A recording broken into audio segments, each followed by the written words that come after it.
afternoon everyone, welcome back to the channel. Me and Lisa, we decided to go and photograph ospreys at Horn Mill Trout Farm, which is England's best place to get diving shots. You're probably about only 10 feet away from them.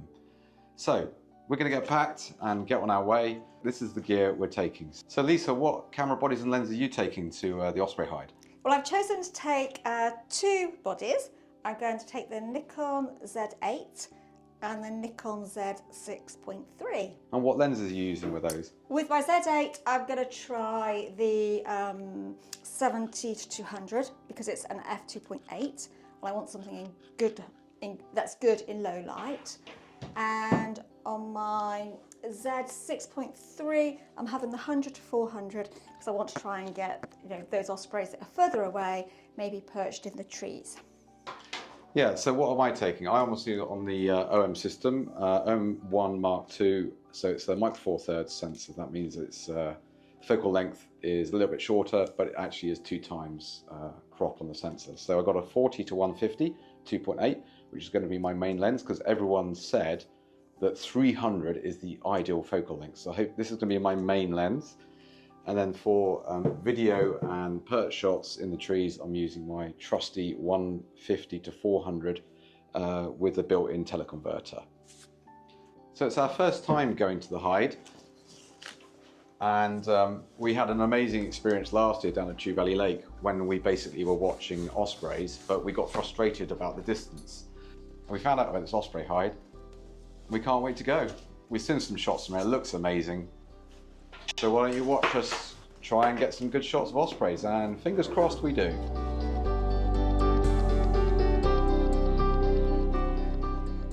As you go down to the hide, there's 6 chairs in a row, and you pretty much sit where you want.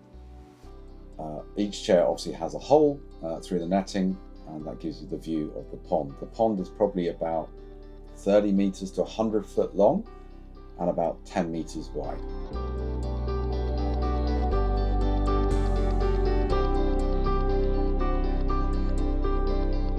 So here we are in the osprey hide, just whispering obviously as it's very quiet in here. Still no osprey, been in here for about an hour. An egret and a green woodpecker and a grey wagtail. As in the sun table, there's been a red kite floating around over the top of us, but this wind direction, it's the birds are coming from our back that way. Could do with a bit more light, but actually conditions are pretty nice. Southeasterly wind today, so let's see if the osprey turns up. So we've been here for about 45 minutes, and so far there hasn't been a show of an osprey, but fingers crossed one will show soon. We've got an osprey up on the tree at the moment, perched up.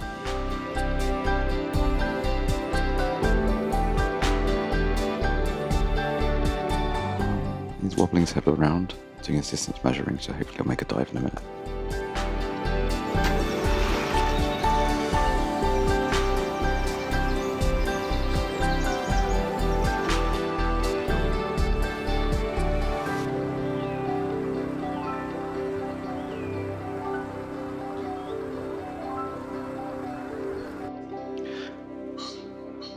Holy shit. Well, that's a close view of an osprey. Perched up on the tree and then dived. Obviously a lot more difficult than last year at Chew Valley Lake when the osprey was a bit further away. But yeah, lovely to see. Unfortunately, due to the wind direction, the osprey flew away, but we both managed some shots, which is great.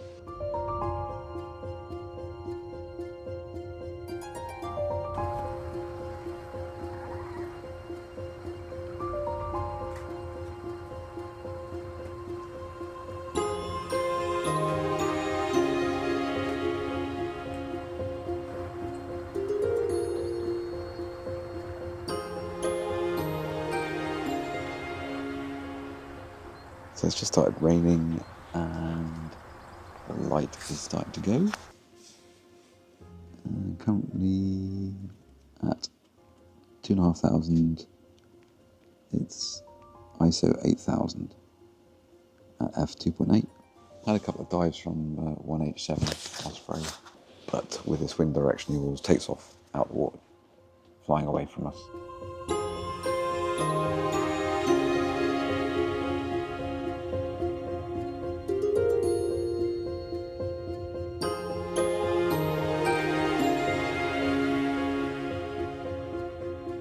So for the first session, we went in the evening, and the wind was coming from the southeast, and it really wasn't the best direction, as the ospreys were coming from the tree and then diving into the lake and then flying off away from us into wind. So we got a set of frustrating shots, and we were like, oh no, this is going to be a waste of time the next morning. Well, good morning. A bit dark this morning as it's 5 o'clock in the morning. We've got quite a heavy cloud with a little bit of light rain. It's still too dark for photos, but we'll just see what happens. Well, we just had one osprey come in and die very quickly. Unfortunately, light's still too bad. Only shutter speed and gets about 1/200th. And then 187 came in, perched up, and then another osprey came in and chased him off. So fingers crossed one of those ospreys will come back and do some fishing. But the light's still bad. It's still only about 6:10 in the morning, so the sun's just got up.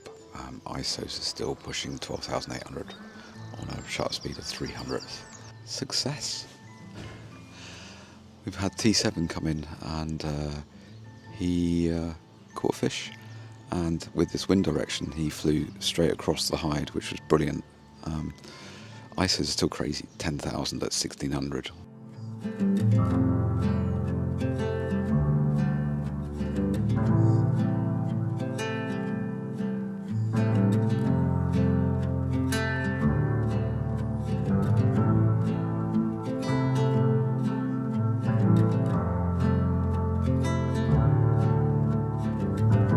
What shutter speed did you use?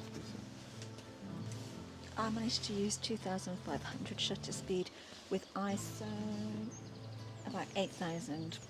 So that just shows the advantage of the full frame there. But yeah, let's see what the photos are like when we get home, and we'll process them up, put a bit denoise on them, and fingers crossed we've got some good shots, because on the back of the camera it looks pretty good.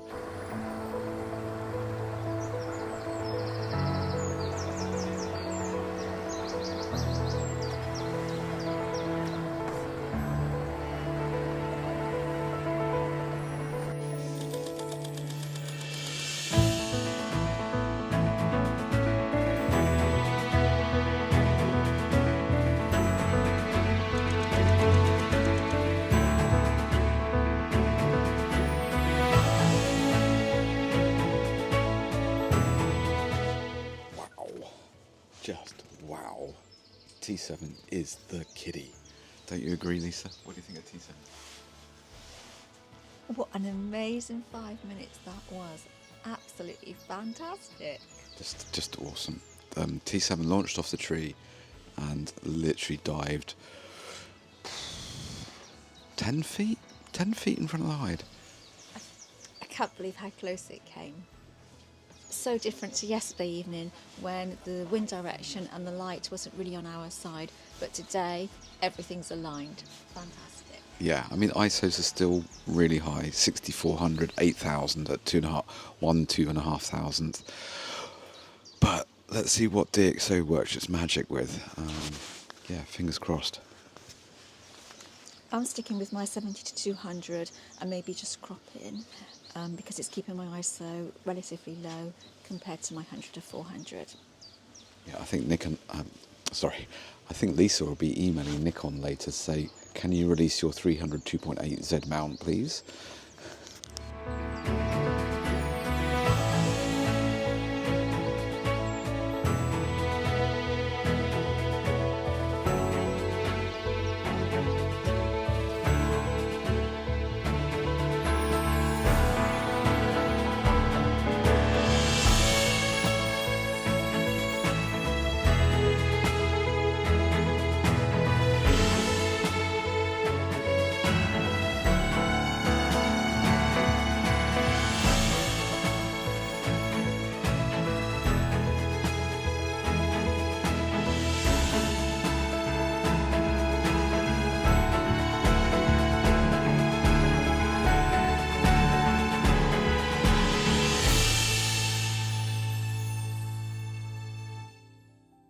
We arrived the next morning to find the wind blowing from the east.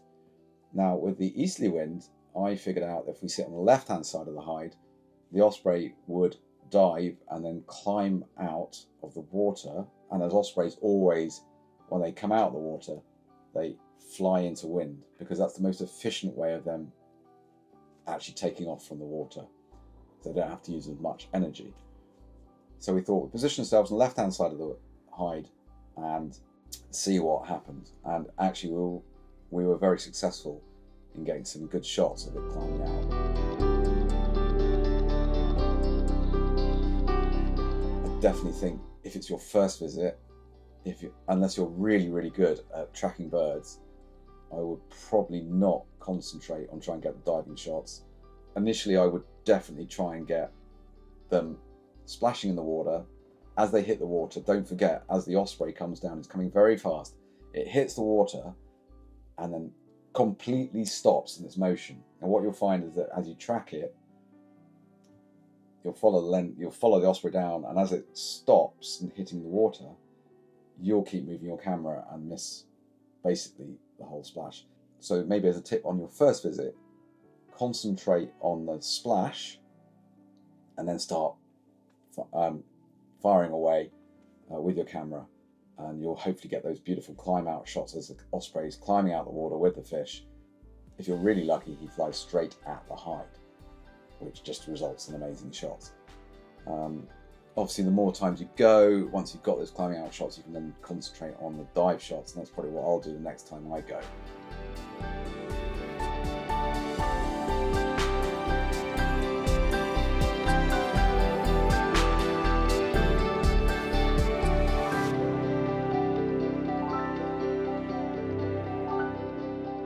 What I did notice over the two visits, the more experienced photographers who've been there a number of times will always go onto the right-hand side of the hide. Now, this is what I'm deducing from seeing this and seeing the osprey's behaviour. The osprey will always go into the tree on the left-hand side of the pond and sit up on the perches in that tree.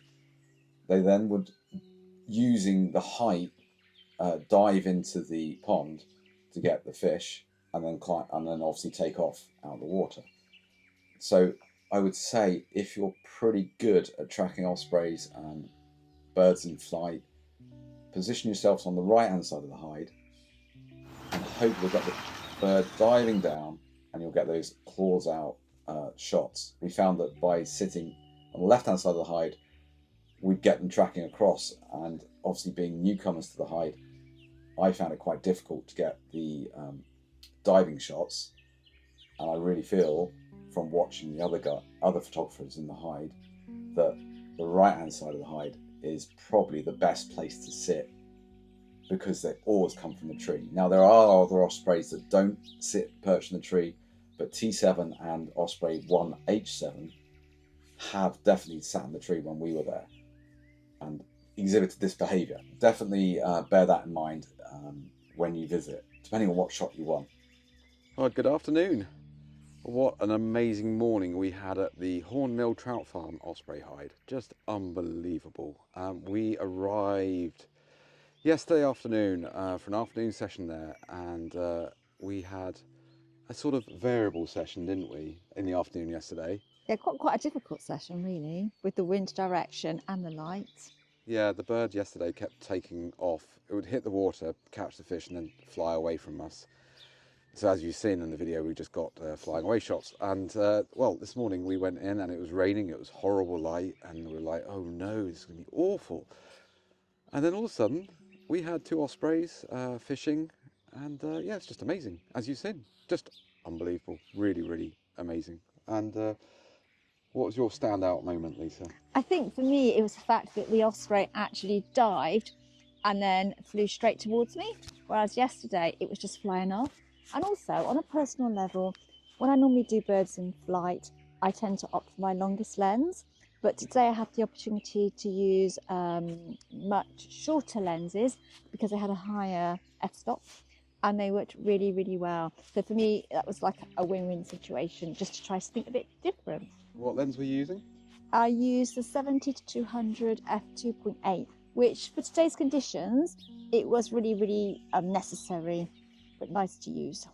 Yeah, and I used the 40-150 f2.8, which in full frame equivalent is 80-300, and 300mm f2.8 is probably the best focal length you could use, although if you can get hold of a 100 to 300 f2.8, which is the one that Canon use, that would be probably the best lens ever, but it's expensive and a heavy old lens. But just, yeah, epic.